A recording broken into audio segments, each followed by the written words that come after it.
Hello students, कैसे हैं आप लोग। आई वी साहब बहुत ही बढ़िया होंगे और अपनी पढ़ाई रेगुलर कर रहे होंगे। ठीक है, तो हम अपनी लास्ट क्लास में अंदर बात कर रहे थे अपने ट्रिग्नोमेट्रिक ग्राफ्स की। तो वहाँ पर हमने 3 फंक्शंस के ट्रिग्नोमेट्रिक ग्राफ पढ़ लिए थे, साइन, कोस और टेन के बारे में। अब हम चलेंगे आगे और आगे के जो ग्राफ आते हैं हमारे पास कौन सा रहेगा, कोट, सेक और कोसेक।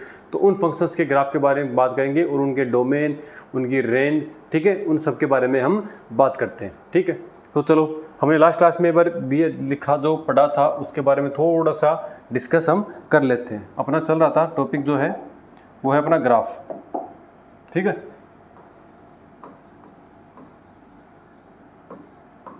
सबसे पहले हमने देखो थोड़ा बेसिक सा देखे तो स्टार्टिंग से देख रहे हैं। सबसे पहले हमने y equal to sine x का ग्राफ पढ़ा था। एक बार मैं दोबारा से रिवाइज करवा देता हूँ। इस प्रकार से था हमारा ग्राफ साइन एक्स का। जो साइन 0 पर 0 होता है और पाई बाई 2 पर चल के ये 1 हो जाता है। फिर पाई पर आकर ये 0 वापस से, 3 पाई बाई 2 पर ये -1 होता है और 2 पाई पर ये वापस से 0 हो जाता है। यहाँ पे 2 पाई, 3 पाई बाई 2 पाई और यहाँ पर आपके पास है पाई बाई 2 और ये आपके पास 0। सिमिलरली इधर चलेगा तो ये minus pi by 2 minus pi. ये अगर आप इधर यहाँ पर माइनस पाई बाई 2 पर -1 है ये और यहाँ पर ये वैल्यू आ रही है 1 के इक्वल। ये आपने ग्राफ पढ़ा था। हमने इसके डोमेन और रेंज के बारे में बात की थी। डोमेन क्या है, जो डोमेन जो आप अक्ष की वैल्यू आप इसमें पुट कर रहे हो, तो अक्ष की वैल्यू देखो यहाँ से लेकर ये आगे तक भी हमारा ग्राफ चलता जाएगा। ठीक है, इस प्रकार से आगे तक भी हमारा ग्राफ ये चलेगा। ये वाला ग्राफ भी हमारे पास चलता जाएगा। तो हमने इसका डोमेन लिया था, आर लिया था। ठीक है, सेम यहाँ पर अगर हम रेंज की बात करें तो रेंज में देखो ये 1 से लेकर -1 के बीच में हमारे पास ग्राफ मिल रहा है। तो इसकी रेंज क्या हो जाएगी, 1 से -1 से 1। ठीक है, तो मैं बात कर रहा हूँ रेंज की। तो रेंज आपके पास थी इसकी -1 से 1 और क्लोज इंटरवल में। ठीक है,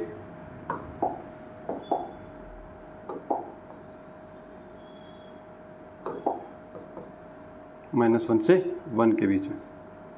डोमेन की बात करें तो डोमेन इसके लिए हमारे पास हो गया था आर।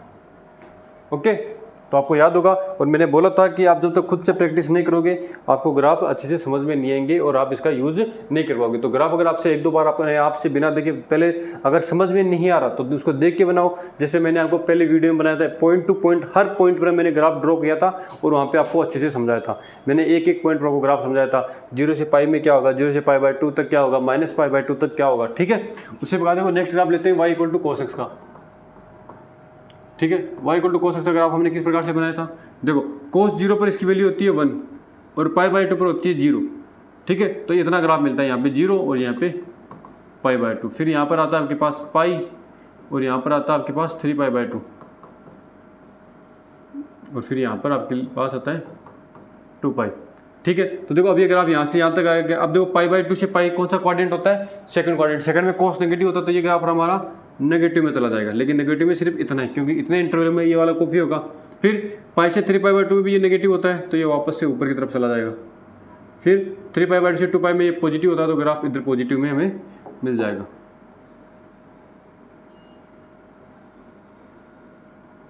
ये ग्राफ हमारे पास मिला था। सिमिलरली इधर बात करें तो 0 से minus pi by 2, minus pi by 2 की बात करते हैं। ये ग्राफ आ गया आपके पास। यहाँ पर वैल्यू आपके पास थी 1 और इधर आपके पास था -1। 0 से माइनस पाई बाई 2 अगर क्वाड्रेंट की बात करें तो यहाँ पे 0 और यहाँ पे माइनस पाई बाई 2, क्योंकि अगर हम क्लॉकवाइज चलते हैं तो हमारा एंगल कौन सा होता है, नेगेटिव एंगल मिलता है। तो 0 से माइनस पाई बाई 2 ये हमारे पास फोर्थ क्वाड्रेंट है और फोर्थ क्वाड्रेंट में आपको पता है क्या होता है, कोस और सेक क्या होते हैं, पॉजिटिव होते हैं, बाकी सारे नेगेटिव। ये माइनस पाई बाई 2 से माइनस पाई तक, तो माइनस पाई बाई 2 से माइनस पाई थर्ड क्वाड्रेंट में क्या होता है, नेगेटिव मिलता है। तो ये नेगेटिव वैल्यू होगी आपके पास। ठीक है, फिर यहाँ से माइनस पाई से -3 पाई बाई 2 ये वाला सेकंड क्वाड्रेंट, सेकंड में भी ये नेगेटिव मिलता है तो ये नेगेटिव में ये वैल्यू मिल गई आपके पास। यहाँ पर थोड़ा सा इस प्रकार से घुमाओ आएगा। ठीक है, और देखो फिर ये वाला इंटरवल -3 पाई बाई 2 से माइनस का 2 पाई तक, तो -3 पाई बाई 2 से -2 पाई की बात करें तो ये वापस से फर्स्ट क्वाड्रेंट में पॉजिटिव। तो ये आपके पास कोस का ग्राफ मिल गया। कोस का ग्राफ बनने के बाद में हम देख रहे हैं कि इसके डोमेन की बात करते हैं। तो डोमेन जो साइन का था वो सेम ही इसका भी हो जाएगा। क्यों? क्योंकि हम अक्ष के हर वैल्यू पर हमारे पास क्या है, ग्राफ की वैल्यू मिल रही है। देखो मैंने -2π से 2π तक चले, ग्राफ कहीं भी टूट नहीं रहा, हर पॉइंट पर हमें ग्राफ मिल रहा है। ठीक है, तो इसमें प्रकार से -∞ से इन्फाइनाइट की तरफ जाएंगे तो भी हमें ग्राफ मिल जाएगा। और रेंज की बात करें तो रेंज क्या होती है, जो हमें y की वैल्यू मिलती है। रेंज हमारे पास वही जो साइन की मिली थी, तो यहाँ से पता चल रहा है कि साइन और कोस की रेंज और डोमेन दोनों क्या होते हैं, सेम होते हैं। ठीक है, चलो नेक्स्ट चलते हैं। टेन के बारे में बात की थी, और टेन के बारे में करने के बाद हम बात करेंगे कोट एक्स के बारे में, क्योंकि जिस प्रकार साइन और कोस का ग्राफ एक जैसे हैं, उसी प्रकार हमारे पास टेन और कोट के ग्राफ भी क्या है, एक जैसे ही प्राप्त होते हैं। बस थोड़ा सा जो डिफरेंस आता है, साइन कोस वाले में थोड़ा सा डिफरेंस था, वो कोट में और टेन में भी आएगा, उसके बारे में हम बात कर लेंगे। तो अपना ग्राफ है y = 10x के लिए।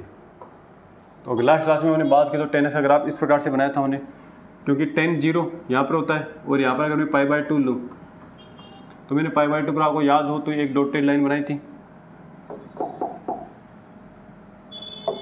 ठीक है, कुछ इस प्रकार से बना लेते हैं।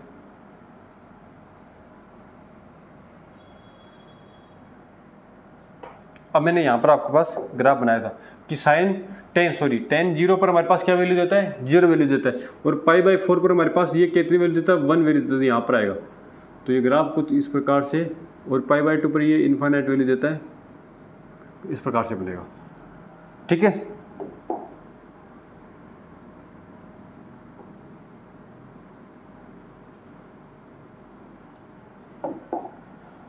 और फिर से वापस से देखिए तो अपन -π/2 पर भी एक लाइन ड्रॉ कर लेते हैं। ये अपने पास हो गई माइनस का π/2। तो देखो 0 से -π/2 में जाते हैं, 0 से -π/2 फोर्थ क्वाड्रेंट में 10 क्या होता है, नेगेटिव होता है। तो ये ग्राफ इधर ये इन्फाइनाइट की वैल्यू होती है, तो -∞ की तरफ जाएगा। लेकिन देखो ये ग्राफ कहीं पर टच नहीं कर रहा। अगर आप इसको आसानी से जूम करके देख रहे हो तो ये ग्राफ कहीं पर भी टच नहीं कर रहा, तो इन्फाइनाइट पर जाकर भी टच नहीं करेगा। लेकिन ये इसकी तरफ जाता हुआ अग्रसर हो रहा है। देखो यहाँ से बहुत दूरी थी, अभी आगे आगे धीरे धीरे जाके इसके पास ये पास में होता जा रहा है, लेकिन इसको टच नहीं कर रहा है। ठीक है, तो इन्फाइनाइट पर ग्राफ टच नहीं करता। क्यों नहीं करता? क्योंकि हमें इन्फाइनाइट पर हमें इसका कोई मान भी नहीं मिलता। ओके, इसलिए सेम इसी प्रकार से आगे भी रिपीट होता जाएगा। इस वाले क्वाड्रेंट की बात करें,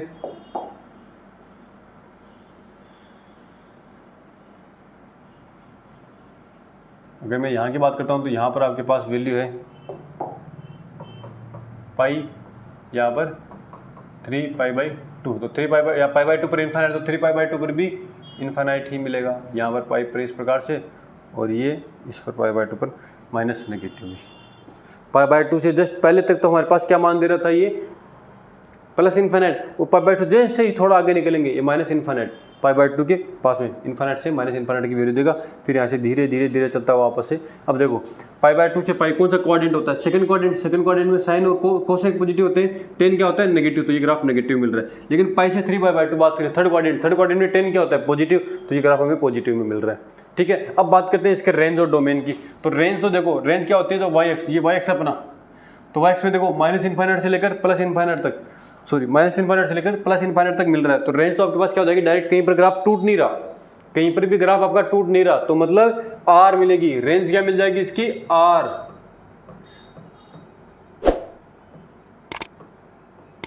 ठीक है, अब बात करते हैं उसके डोमेन की। डोमेन क्या होता है, जो अक्ष पर हमें ग्राफ मिल रहा है। तो देखो अक्ष पर ग्राफ की बात करें तो यहाँ पर से यहाँ तक ग्राफ मिल रहा है -1, लेकिन यहाँ पर हमारे पास एक ग्राफ टूट रहा है।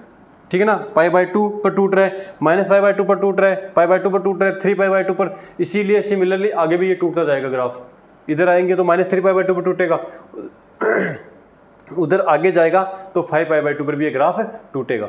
तो हम क्या बात कर रहे हैं कि मतलब ये जहाँ कहीं भी आ रहा है वो π/2, और π/2 भी देखो यहाँ पे -1, 1, 3, 5, 7, इसी प्रकार आगे ये चलता जाएगा।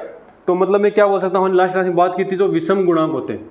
ठीक है, ओड मल्टीपल ऑफ π/2, तो π/2 के ओड मल्टीपल को किस प्रकार से लिखते हैं, 2n+1 π/2। ठीक है, लेकिन मिल कहाँ से रहा है, R से पूरे R तक, -∞ से इन्फाइनाइट तक कंप्लीट ग्राफ मिलेगा।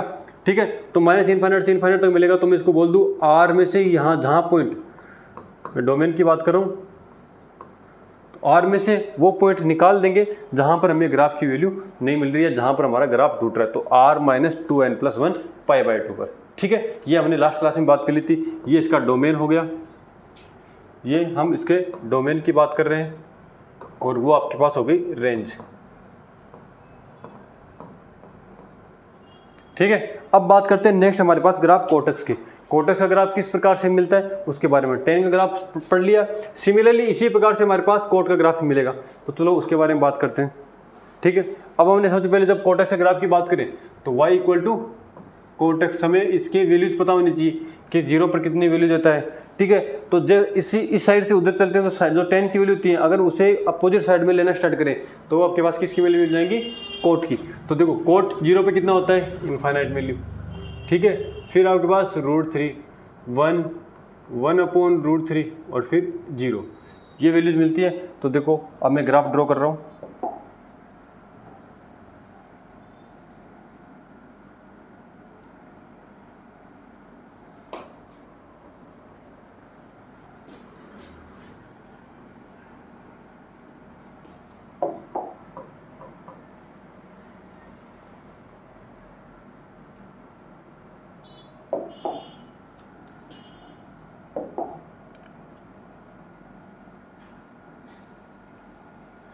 मैं ये डॉटेड लाइन वहाँ में ला रहा हूँ जहाँ पर हमारे पास जो कोट 10 का ग्राफ टूट रहा था उसी प्रकार हमारा कोट का ग्राफ भी टूटेगा। ठीक है, तो मैं 2 लाइन ड्रॉ कर लेता हूँ, इनके बीच की हम बात करेंगे। तो देखो हमारे पास इस साइड में नेगेटिव साइड में भी ग्राफ बनाना है।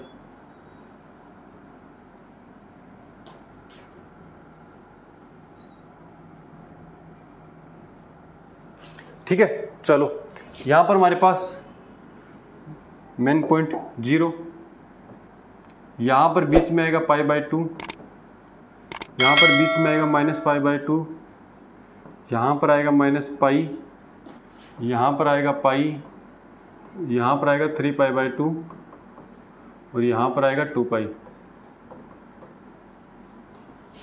ठीक है, यहाँ पर आएगा -3π/2, यहाँ पर आएगा -2π। आई बात समझ? ठीक है, यहाँ तक कोई समस्या नहीं है। अब देखो सबसे पहले कोट 0 पर हमारे पास क्या वैल्यू मिल रही है, कोट 0 पर देखो डायरेक्ट इनफाइनाइट वैल्यू मिल रही है। तो इनफाइनाइट तो कोई मान तो होता नहीं, ये एक तरह का डिनोटेशन है कि किस प्रकार से हम उसको डिनोट करते हैं। तो मैं बात करूँ तो यहाँ पर 0 पर हमारे पास ये इनफाइनाइट, तो इनफाइनाइट वाली वैल्यू टच न करके इसके बहुत ही पास से इस प्रकार से गुजरेगी और π/2 पर इसकी वैल्यू कितनी हो रही है, 0 हो रही है। ठीक है, तो 0 से π/2 में पॉजिटिव होता है, ग्राफ पॉजिटिव आ गया। अब π/2 से पाई की बात करें तो कोट थर्ड क्वाड्रेंट में पॉजिटिव होता है, लेकिन π/2 से पाई कौन सा क्वाड्रेंट है, सेकंड में। सेकंड में क्या हो जाएगा, नेगेटिव हो जाएगा। तो नेगेटिव हो जाएगा तो ये वाला ग्राफ इस प्रकार से मिलेगा नेगेटिव एक्सिस में। ठीक है, अब सेम यही ग्राफ इधर रिपीट हो जाएगा। ठीक है, लेकिन आगे वाला बनाने से पहले पॉजिटिव वाला। तो देखो वापस से पाई पर यहाँ पर माइनस इनफाइनाइट मिल रहा है, तो इससे आगे चलेंगे तो आपके पास इनफाइनाइट वाली वैल्यू मिलेगी और वापस से 3π/2 पर ये वैल्यू क्या मान दे रहा है, 0 और 2π पर ये वापस से इनफाइनाइट के इसके बहुत ही पास में। देखो यहाँ पे जगह थी थोड़ी और यहाँ पर होता धीरे धीरे उसके पास की वैल्यू आ रही है। ठीक है, सेम ये ग्राफ आगे बनता जाएगा। अगर मैं इधर की बात करूँ तो 0 पे यहाँ पर इनफाइनाइट मिला तो इधर भी इनफाइनाइट मिलेगा। ठीक है, तो ये ग्राफ यहाँ से स्टार्ट होगा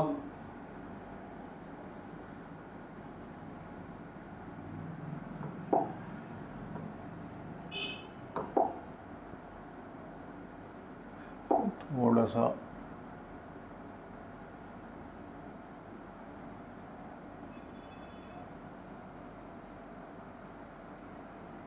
इस प्रकार से। ठीक है, देखो 0 से -π/2 फोर्थ क्वाड्रेंट में नेगेटिव -π/2 से -π थर्ड क्वाड्रेंट में क्या मिल रहा है, ग्राफ पॉजिटिव मिल रहा है। ठीक है, इधर की बात करें तो इधर भी देख लेना, ये वाला इसी प्रकार से मिलेगा।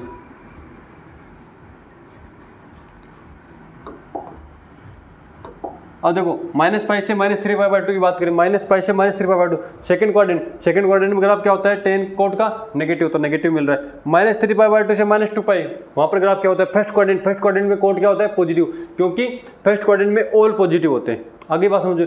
अब आप इसके पॉइंट के हिसाब से देख लो, यहाँ पर π/4 पर इसकी वैल्यू आ रही है 1, तो यहाँ पे 1 ले लेता हूँ। अगर मैं यहाँ पर चलूँ इसके पास में, ठीक है, तो 1/√3, तो 1/√3 देखो 10 की यहाँ पर पास में थी तो वो इस कोट के पास में आ रही, तो यहाँ पे 1/√3 की वैल्यू जाएगी। यहाँ पर बात करें तो यहाँ पे √3, तो 1/√3 से मैक्सिमम होगा तो यहाँ पर आएगा, और √3 की वैल्यू अप्रोक्सीमेट 2 के करीब होती है, तो यहाँ पर अगर 1 है तो ये 1 से ज़्यादा है। ठीक है, ये आपका √3 आ गया, यहीं कहीं पर 2 होगा आपके पास। ठीक है, और ये फिर आगे चलता चलता इनफाइनाइट की तरफ चला जाएगा। ओके, तो ये इस प्रकार से हमारे पास कोट का ग्राफ भी मिल गया। कोट का ग्राफ हमने बना लिया। अब बात करते हैं इसके रेंज और डोमेन की। तो डोमेन तो हमारे पास वही डायरेक्ट मिल रहा है। देखो डोमेन की बात करें, पहले रेंज की बात कर लेते हैं। वाई एक्स पर जो हमें ग्राफ मिल रहा है वो क्या मिलेगा, आपका पास रेंज मिलेगा। तो देखो माइनस इनफाइनाइट से चलकर आपके पास इनफाइनाइट तक जा रहा है, ग्राफ बीच में कहीं नहीं टूट रहा। तो इसकी अगर रेंज की बात करें तो रेंज आपके पास क्या हो जाएगी, डायरेक्ट आर हो जाएगी। रेंज क्या हो जाएगी, डायरेक्ट आर, क्योंकि माइनस इनफाइनाइट से लेकर इनफाइनाइट तक पूरा ग्राफ मिल रहा है, ग्राफ कहीं पर भी टूट नहीं रहा। ओके, तो इसलिए माइनस इनफाइनाइट से इनफाइनाइट लिखो या आर लिखो, आपके पास एक ही बात है। अब बात करते हैं इसके डोमेन की।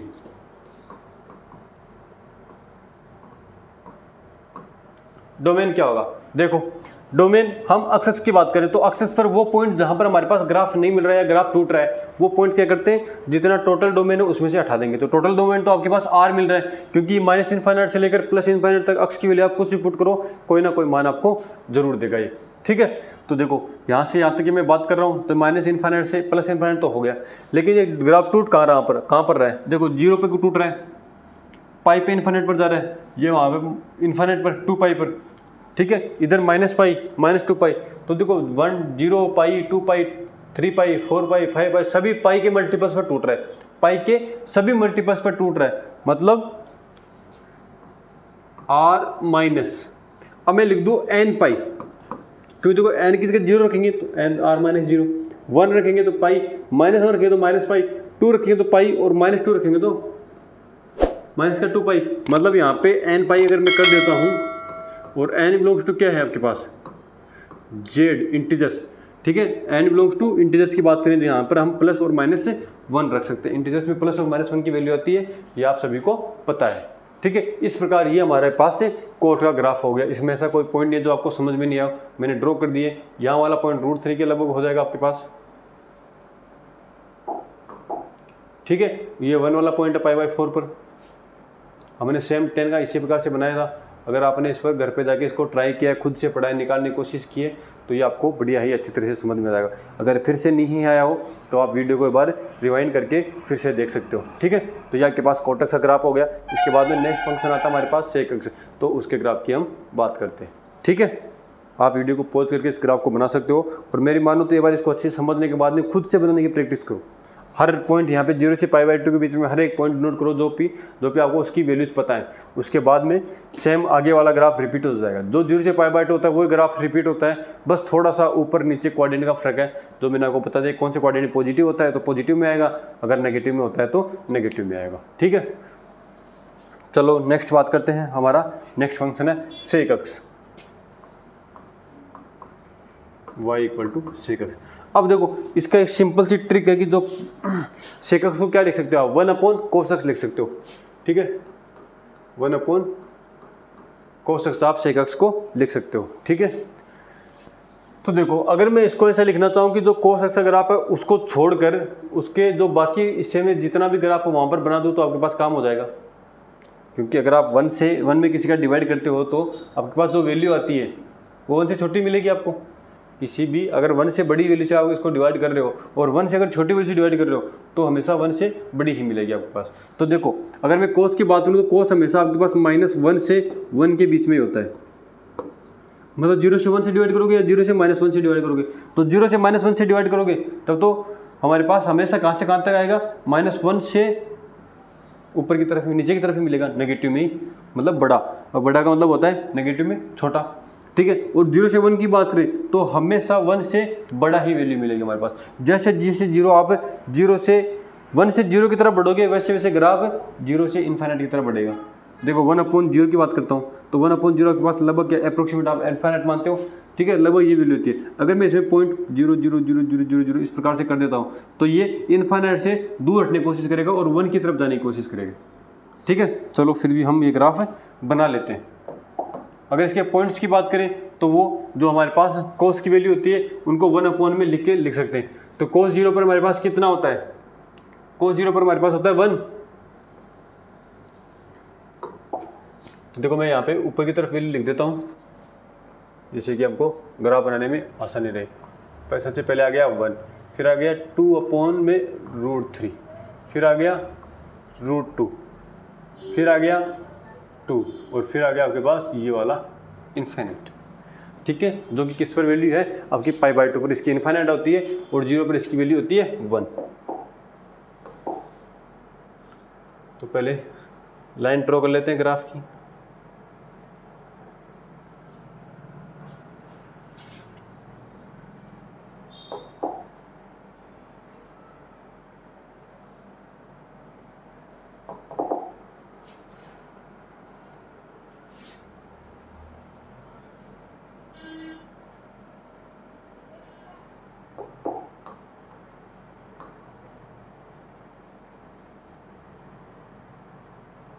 ठीक है, ये बन गया अपने पास।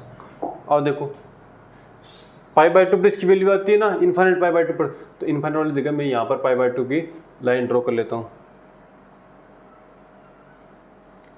ये हमारे पास हो गई π/2 की, तो ये वाला वैल्यू 3π/2 पर भी आएगी।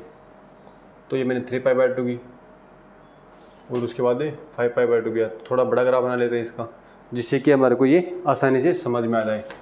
ठीक है, यहाँ पर देखते हैं तो -π/2 पर भी मिलेगा हमें ग्राफ। ये ठीक है, उसके बाद में 3π/2 पर माइनस की, ये ग्राफ मिल गया इस प्रकार से। यहाँ पर आपके पास है 0, ये आपके पास हो गया π/2, यहाँ पर आएगा पाई 3π/2, यहाँ पर आएगा आपके पास 2π और यहाँ पे 5π/2। देखो इधर की बात करेंगे तो आपके पास माइनस का π/2 माइनस पाई और माइनस का 3π/2, ये आपके पास ग्राफ आ गया। ठीक है, अब देखो यहाँ पर माइनस का π/2 की बात करें, अब आपके पास क्या मिल रहा है। देखो ये ग्राफ कहाँ पर कोस सेक, कोस 1 देता है तो सेक भी 0 पर 1 ही देगा। तो यहाँ पर ये वाला 1 वाला मैंने पॉइंट ये ड्रॉ कर लिया, यहाँ पर 1। अब ठीक है, जैसे जैसे मैं 90 की तरफ जाता हूँ ये क्या मिलेगा ग्राफ हमारे पास है इन्फिनिट की तरफ। तो नीचे आने के बजाय कहाँ पर जाएगा, ये ऊपर की तरफ जाएगा इस प्रकार से, ये इन्फिनिट की तरफ। सिमिलरली ठीक है, और फोर्थ क्वाड्रेंट में क्या होता है, फोर्थ क्वाड्रेंट में सेक 0 से -π/2 वाली बात कर लें तो फोर्थ क्वाड्रेंट में सेक क्या होता है, पॉजिटिव होता है। तो ये वाला ग्राफ भी इधर क्या मिलेगा, पॉजिटिव में मिलेगा। लेकिन ठीक है, माइनस इन्फिनिट की तरफ। तो ये वाला ग्राफ कुछ इस प्रकार से बन गया। अब देखते हैं π/2 से पाई की बात करें, π/2 से पाई सेकंड क्वाड्रेंट में क्या होता है, नेगेटिव होता है। तो देखो हम अगर कोस की बात करें तो मैं यहाँ पे इसमें इसको कोस वाले ग्राफ से बनाने की कोशिश करता हूँ। तो मैं यहाँ पर आपके पास कोस का ग्राफ बना रहा हूँ साथ में। कोस का ग्राफ आप किस प्रकार से बनाते हो, ये इस प्रकार से बनता है।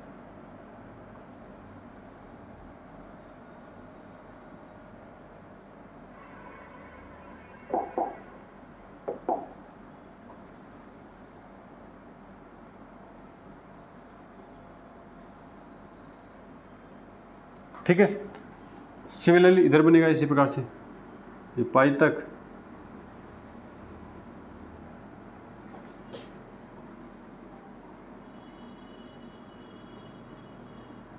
ये इस प्रकार से ग्राफ बन गया।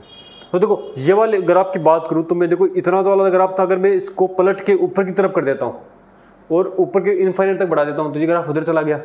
मैंने क्या किया, इस वाले पॉइंट को यहाँ से तोड़ा, इसको ऊपर की तरफ घुमा दिया, तो ये ग्राफ देखो ऊपर बढ़ गया। सिमिलरली यही काम मैं इसके साथ में कर सकता हूँ कि इस वाले ग्राफ को देखो मैं अगर यहाँ से नीचे की तरफ, तो ये वाला ग्राफ हमारे पास कुछ इस प्रकार से बन जाएगा।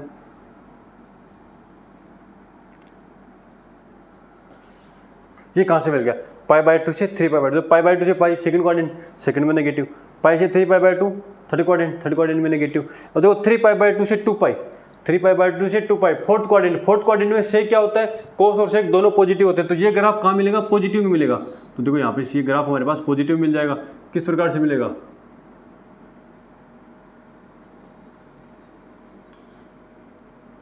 ये इस प्रकार से मिल जाएगा। ठीक है, तो आपके पास ये वाला ग्राफ इस प्रकार से मिल गया। ये वाला ग्राफ देखें तो सिमिलरली ये भी इसी प्रकार से मिल जाएगा आपको।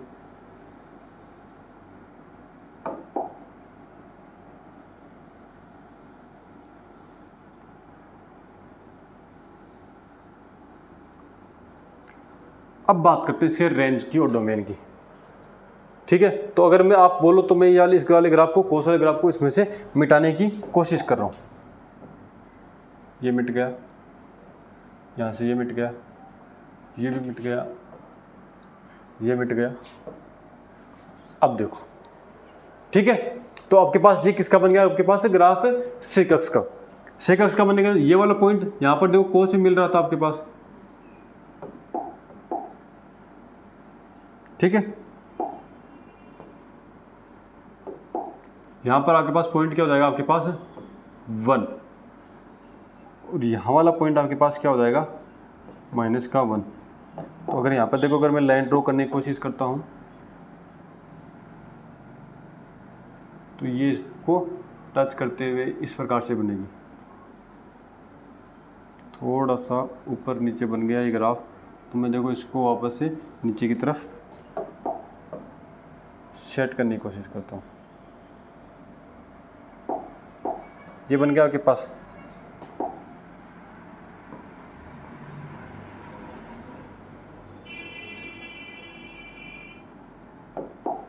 ये बन गया, ये -1 पर आएगा, तो सिमिलरली ये ग्राफ भी आपके पास किस पर आ जाएगा,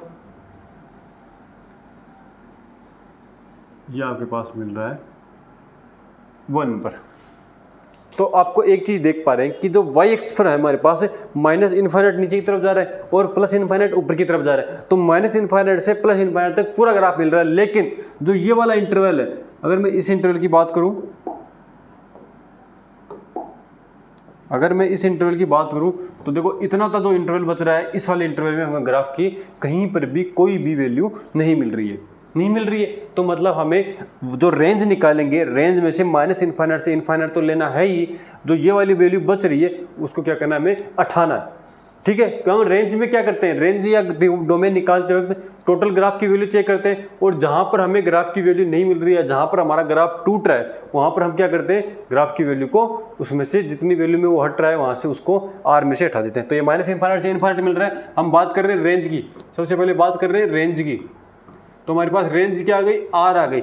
आर में से हम क्या करेंगे, -1 से 1 वाली वैल्यू, इतना आता जो इंटरवल है वो उसको घटा देंगे। लेकिन देखो हमारे पास -1 पे ग्राफ मिल रहा है, तो -1 को हमें नहीं हटाएंगे तो किसको, -1 से आगे वाली, तो -1 पे ओपन, और 1 को भी नहीं हटाएंगे तो 1 पर भी हमारे पास ओपन। अगर इन दोनों को हमें हटाना होता, यहाँ पे -1 और 1 पे अगर हमें ग्राफ नहीं मिल रहा होता, तो यहाँ पर हम कौन सा ब्रैकेट लगा देते, क्लोज वाला लगा देते। क्लोज लगाने का मतलब -1 भी किसमें से, आर में से घटा रहे हैं, और 1 भी आर में से घटा रहे हैं। ठीक है, नेक्स्ट चलते हैं डोमेन। अगर डोमेन की बात करें तो डोमेन आपके पास मैंने बताया था कौन सा होगा, जहां पर आपको ग्राफ एक्सिस पे मिल रहा है। तो एक्सिस पे देखो हर पॉइंट पे ग्राफ मिल रहा है, यहाँ पर भी मिल रहा है, इधर भी मिल रहा है, इधर भी मिल रहा है, लेकिन कुछ पॉइंट ऐसे हैं जहां पर हमारे पास ये वैल्यू क्या आ रही है, इनफाइनाइट की वैल्यू आ रही है।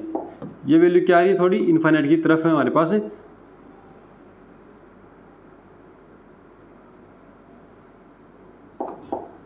ठीक है, इनफाइनाइट की तरफ हमारे पास ये वैल्यू मिल रही है। तो इसको देखेंगे तो डोमेन में से सबसे पहले तो आर हो गया। अब आर माइनस कौन सी वैल्यू, देखो -π/2 पर, π/2 पर, 3π/2 पर। ठीक है, तो वो यहाँ पर जो π/2 के ओड मल्टीपल्स हैं, तो हमने बात की थी π/2 के ओड मल्टीपल कौन से होते हैं, 2n+1 π/2। तो 2n+1 π/2 को आर में से घटा देंगे, तो r - 2n+1 π/2। ये क्या हो जाएगा, डोमेन। डोमेन क्या होता है, जो आपके पास x की वैल्यू होती है, और रेंज क्या होती है आपके पास, जो y की वैल्यू मिलती है। तो ये आपके पास हो गया सेक अक्ष का ग्राफ, जहाँ पर आपने इसका रेंज देख लिया, डोमेन देख लिया। और हमने अभी पीछे वाले ग्राफ में बात की थी टाइम पीरियड, कितने टाइम के बाद हमारे पास ग्राफ वापस से रिपीट हो रहा है, वो उसका टाइम पीरियड या टाइम इंटरवल होता है। ठीक है, तो देखो ये वाला सेम टू सेम ग्राफ, इसको उठा के मैं इधर रखूँ तो इस पर आ जाना चाहिए, लेकिन इसको उठा के रखता हूँ तो ये वाला ग्राफ ऐसा कैसा हमें वापस से नहीं मिल पाता। लेकिन अगर मैं इस टोटल को उठा के रखूँ ऐसा कैसा, यहाँ से लेकर के यहाँ तक ग्राफ को उठा के रखूँगा तो ये वाला तो ढक जाएगा, और इधर भी हमारे पास एक ग्राफ बनेगा इस प्रकार से कुछ। ठीक है, तो यहाँ से उठा के अगर यहाँ तक रखता हूँ तो ये वाला ग्राफ वापस से हमारे पास से क्या हो जाता है, हाइड हो जाएगा। तो हाइड हो जाएगा तो हमारे पास ये वाला इंटरवल जो हो जाएगा वो क्या हो जाएगा कि हम ये बोल देंगे ये इसका टाइम पीरियड है या टाइम इंटरवल है। तो वो कितना हो जाएगा, देखो -π/2 से लेकर 3π/2 तक कितना टाइम पीरियड, टोटल 2π। तो अगर मैं टाइम पीरियड की बात करूँ तो अपने पास क्या आ गया, 2π आ गया। ओके, तो ये आपके पास सेक अक्ष का ग्राफ है, आप इसको अच्छे से देखिए, समझिए और आराम से उतारिए। ठीक है, और आप एक बार वीडियो को पॉज करके इसको अपने आप से बनाने की कोशिश कीजिएगा। जहाँ पर समझ में नहीं है वहाँ पर वापस से ड्रॉ कीजिए। अगर आप बात करते हो कि इसके पॉइंट्स की बात करें कि कौन से पॉइंट पर हमें क्या वैल्यू मिल रही है, तो वो देख लेते हैं। देखो हमारे पास देखो 1 मिल रही है, उसके बाद में 2/√3, 2/√3 की वैल्यू कितनी होती है, 2/√3, तो 2/1.7 अप्रोक्सीमेट, तो ये हो जाएगा 20। तो देखो कम से 1 से ज़्यादा मिल रही है, 1 से ज़्यादा मिल रही है, तो 1 से ऊपर मिल जाएगा ग्राफ। उसके बाद में आता है √2 की वैल्यू 1.4 होती है, तो 1.4 1 से फिर ज़्यादा है। उसके बाद में आता है 2 तो 1.4 से भी ज़्यादा है, तो 1.4 से आगे, और उसके बाद में इन्फाइनाइट। तो उसके बाद में हमारे पास ग्राफ की वैल्यू क्या मिल रही है, इन्फाइनाइट की ओर जाती हुई मिल रही है। ठीक है, तो मतलब हमने जो ग्राफ बनाया वो सही बनाया। 1 से ऊपर ही बनेगा, 1 से कम वैल्यू इसकी कहीं भी पॉइंट पर हमारे पास नहीं मिलेगी। ठीक है, तो ये हमारे पास हो गया से का ग्राफ। वीडियो पॉज करके आप इसे उतार सकते हो। फिर बात करते हैं हम नेक्स्ट ग्राफ हमारे पास जो आता है सेम इसी प्रकार से बनेगा, y इक्वल टू कोसेक अक्स। ठीक है, किसका बनेगा, y इक्वल टू हमारे पास बनेगा कोसेक अक्स का ग्राफ। तो कोसेक अक्स को मैं सिमिलर सेक जैसे क्या लिखता हूँ, 1/sin x। जो sin x वाली वैल्यू है उनको 1/ में करने पर जो वैल्यू मिलेगी आपको किसकी मिलेगी, कोसेक अक्स की। तो देखो 0 पर sin 0 की वैल्यू कितनी होती है, 0। sin 0 पर 0, तो 1/0 इन्फाइनाइट। उसके बाद में 1/2, तो 2, फिर 1/√2, फिर √3/2, तो 2/√3, और उसके बाद में 1। आई बात समझ? ठीक है, कहाँ तक मिल रहा है आपको, π/2 पर। अब ये ग्राफ कहाँ पर 1 मिल रहा है, π/2 पर। ठीक है, तो इन दोनों ग्राफों में जो डिफरेंस था वो हमें पता चल गया। अब बात करते हैं इसके ग्राफ को ड्रॉ करने की। सबसे पहले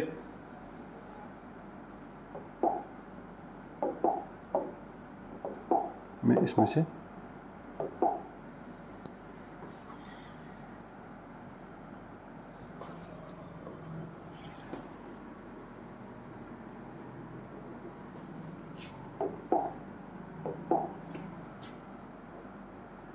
तो देखो वहाँ पर हमारे पास 0 पर इन्फाइनाइट मिल रहा है, और तो 0 पर इन्फाइनाइट के बाद में ये वाला टाइम पीरियड में हमें वापस इन्फाइनाइट मिलेगा। तो इस वाले ग्राफ की हम बात कर लेते हैं कि हमारे पास ये ग्राफ कहाँ पर इन्फाइनाइट मिलेगा, 0 पे मिलेगा, उसके बाद में वापस से पाई पर मिलेगा। तो कैसे, उसके बारे में हम अभी बात कर लेंगे। ये 2π तक का ग्राफ हो गया हमारे पास, सेम इधर ही बनेगा। और थोड़ा मैं ग्राफ ये ऐसे बना लेता हूँ। देखो अगर मैंने आपको जिस प्रकार से बताया था कि सबसे पहले हम किसका ग्राफ बनाने की कोशिश करते हैं, साइन का।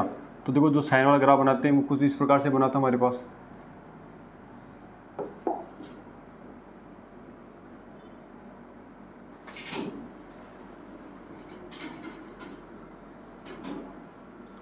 ठीक है, और ये आगे की तरफ इस प्रकार से चलता जाएगा आपके पास।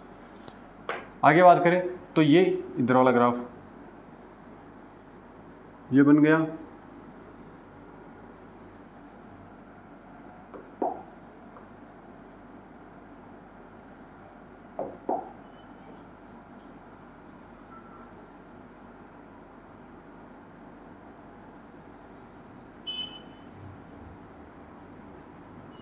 ये मैंने साइन का ग्राफ बना दिया, जिस इंटरवल में साइन का ग्राफ इसी प्रकार से मिला था कि यहाँ पर आपके पास थी वैल्यू 0, यहाँ पे आपके पास था पाई, और यहाँ पर आपके पास आ गया था 2π। π/2 पर वैल्यू इसकी 1 मिलती है। मैं जो बता रहा हूँ, जो आपके पास ग्रीन से बना रहा है वो किसका ग्राफ है, साइन एक्स का। ठीक है, ये कोसेक एक्स का ग्राफ नहीं है, मैं साइन का बना रहा हूँ। आपने पढ़ा हुआ भी है कि साइन का ग्राफ कुछ इस प्रकार से होता है। मैं इसकी सहायता से कोसेक एक्स का ग्राफ बनाने की कोशिश कर रहा हूँ। किसकी सहायता से, साइन वाले ग्राफ के साथ है। जैसे 1/sin होता है, तो मैंने जैसे अभी सेक का बनाया था जो कोस होता है उसका उल्टा, ये वाला टाइम पीरियड है उसको पलट के ऊपर की तरफ कर दो, हमारे पास किसका ग्राफ मिल जाएगा, सेक का मिल जाएगा। ठीक है, तो चलो देखो सेक का ग्राफ बनाने की कोशिश करते हैं। इसमें वाइट ले लेता हूँ।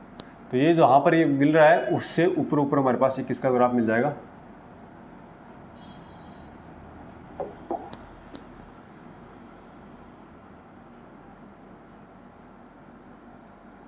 ये वाला ग्राफ। ये यहाँ पर मिल रहा है तो इसके नीचे वाली साइड में कुछ इस प्रकार से मिल जाएगा।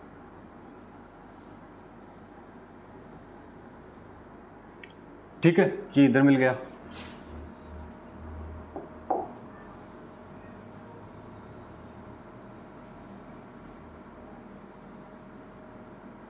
और ये इस प्रकार से इतना ही ग्राफ बना लेते हैं हम एक बार के लिए। ठीक है, तो यहाँ पे देखो ये जो पॉइंट आपके पास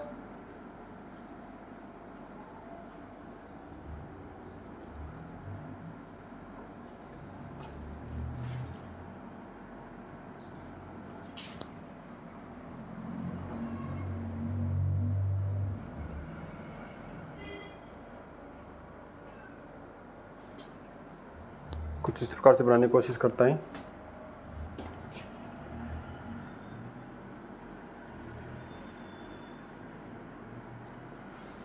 यहाँ पर आपके पास जो पॉइंट आ रहा है वो आ रहा है -1 और यहाँ पर आपके पास जो पॉइंट मिलेगा 1।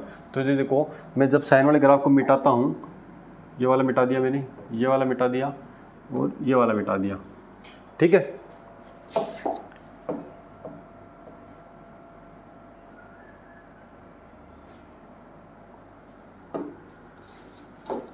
तो ये देखो -1 से नीचे मिल रहा है, ये भी -1 से नीचे मिल रहा है और ये 1 से ऊपर मिल रहा है, ये भी 1 से ऊपर मिल रहा है। तो जिस प्रकार से हमारे पास सेक वाला ग्राफ मिला था, सेम उसी प्रकार से हमारे पास किसका मिल रहा है, कोसेक का भी ग्राफ मिल रहा है। लेकिन एक चीज़ का इसमें डिफरेंस आ रहा है कि वहाँ पर हम जब पीछे वाले ग्राफ की बात करते हैं, यहाँ पर देखो ये π/2 पर इन्फाइनाइट जा रहा था, ये कहाँ पर जा रहा था, π/2 पर आपके पास इन्फाइनाइट जा रहा था। ठीक है, और 0 पर आपको 1 मिल रहा था। लेकिन इस ग्राफ की बात करें, यहाँ पे 0 पर ये इन्फाइनाइट मिल रहा है और π/2 पर आपके पास 1 मिल रहा है। तो यहाँ पर इसके डोमेन और रेंज की अगर मैं बात करूँ तो सबसे पहले मैं डोमेन लिख लेता हूँ। पहले कोई भी लिख लो आप, आपको पता होना चाहिए किस प्रकार से निकाल से। ठीक है, यहाँ पे 0 है, यहाँ पर आपके पास आएगा -π/2 और यहाँ पर आएगा -π, -3π/2 और यहाँ पर बात करें तो -2π। ठीक है, ये आपके पास हो गया इस प्रकार से। अब देखो यहाँ पर पूरे पर ग्राफ मिल रहा है, लेकिन देखो -π पे नहीं मिल रहा, 0 पे ग्राफ नहीं मिल रहा, फिर से वापस से π पर ग्राफ इन्फाइनाइट जा रहा है, 2π पर आपको ये ग्राफ इन्फाइनाइट मिल रहा है। तो आपको r में तक ग्राफ टोटल मिल रहा है। लेकिन यहाँ पर जो पॉइंट है π, 2π, 3π +-π की बात कर लूँ मैं, अगर मैं बोलूँ कि +-π पर हमारे पास ये ग्राफ नहीं मिल रहा और साथ में 0 पर, तो +-π पर नहीं मिल रहा, 2π पर भी नहीं मिल रहा +-, तो मैं यहाँ पे वो जो हमने कोट वाले ग्राफ में किया था, तो r - nπ, क्योंकि nπ पर हमें ग्राफ में नहीं मिल रहा और n बिलोंग्स टू आपके पास क्या है, इंटीजर। z की बात करें, इंटीजर में प्लस की वैल्यू भी आएंगी, माइनस की वैल्यू भी आएंगी और 0 भी उसमें इंक्लूड होता है। ठीक है, तो बात करते हैं n बिलोंग्स टू z की। अब बात करते हैं इसके रेंज की। तो इसका रेंज आपके पास क्या आ गया, तो रेंज क्या होती है, जो y की वैल्यू। ठीक है, तो सेम यहीं पे जो हमारे पास सेक वाली वैल्यू थी वही है, क्योंकि -1 से 1 के बीच में इसका ग्राफ नहीं मिल रहा है, बाकी 0 से इन्फाइनाइट में इसका ग्राफ मिल रहा है। तो मैं लिख दूँ r -ओपन इंटरवल -1 से 1, क्योंकि -1 और 1 को हमें नहीं हटाना, क्योंकि -1 और 1 पे हमें ग्राफ मिल रहा है, तो -1 और 1 को नहीं हटाना, बाकी इनके बीच की जो भी वैल्यू आएगी वो सारी को r में से घटा देंगे। तो ये आपके पास मिल रहा है, आपके पास से सेक का ग्राफ। आप क्या कर सकते हो, वही वीडियो को पॉज करो, अपने आप से बनाने की कोशिश करो और आपके पास ये किसी ना किसी प्रकार से ग्राफ है, जहाँ पर भी आपको कहीं मिस्टेक हो रही हो तो वहाँ पर आप इस पॉइंट को बनाने की दोबारा से देख के वीडियो को रिवाइंड करके देख सकते हो और अपने आप से बनाने की 1-2 बार प्रैक्टिस करो, ग्राफ आपको अच्छे से आ जाएंगे। ठीक है, अब हमारे पास जो ग्राफ वाला टॉपिक हो गया वो कंप्लीट हो गया है। इसके बाद में हम बात करते हैं कुछ क्वेश्चंस की। ठीक है, तो क्वेश्चंस के लिए हम क्या करेंगे, मैं आपके पास कुछ फॉर्मूलाज की लिस्ट लेके आ रहा हूँ जो आपके सामने इस प्रकार से। ठीक है, ये आपके पास ट्रिग्नोमेट्री के कुछ सम और डिफरेंस के फॉर्मूलाज हैं जो आपने या तो पढ़ रखे होंगे 10th क्लास में, आपके पास नहीं है तो आप एक बार इनको वीडियो को पॉज करके नोट कर लीजिए। हम इन पर हमारे पास जो नेक्स्ट एक्सरसाइज नेक्स्ट क्लास आएगी हमारे पास, वहाँ पर हम क्वेश्चंस करने की कोशिश करेंगे। तो ये वो फॉर्मूला ड्रॉ कहाँ से हुआ, ये आपके पास क्वेश्चन नहीं बनता। आपको ये फॉर्मूले कुछ फॉर्मूले इस प्रकार से होते हैं कि मैथ्स है तो कुछ फॉर्मूले आपको डायरेक्ट याद भी रखने पड़ेंगे, क्योंकि उनका प्रूफ आपको कहीं नहीं पूछा जाएगा, लेकिन ये फॉर्मूला होता क्या है वो आपसे पूछा जाएगा। तो देखो साइन a+b की बात करूँ मैं, अगर आपके पास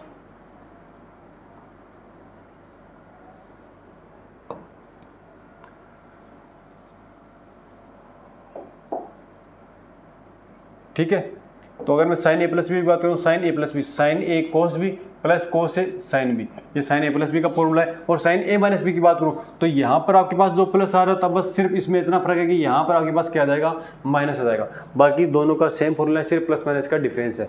इसमें कोस ए प्लस बी में थोड़ा सा उल्टा था कि अगर यहाँ पर प्लस आ रहा है तो यहाँ पर माइनस आएगा, कोस ए कोस बी। देखो कोस वाले में दोनों पहले कोस आएंगे, इसमें एक साइन आ रहा था एक कोस आ रहा था, लेकिन इसमें क्या आएंगे, दोनों पहले कोस और फिर दोनों साइन में। यहाँ पर भी सेम माइनस आ रहा है तो यहाँ पर प्लस उल्टा हो जाएगा, बाकी यहाँ पे कोस आ रहा है तो दोनों कोस के और दोनों आगे वाले साइन की वैल्यू जाएंगी।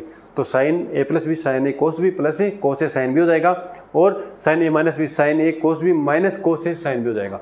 कोस ए प्लस बी की बात करेंगे कोस ए कोस बी माइनस साइन ए साइन बी हो जाएगा, और कोस ए माइनस बी की बात करेंगे कोस ए कोस बी प्लस साइन ए साइन बी हो जाएगा।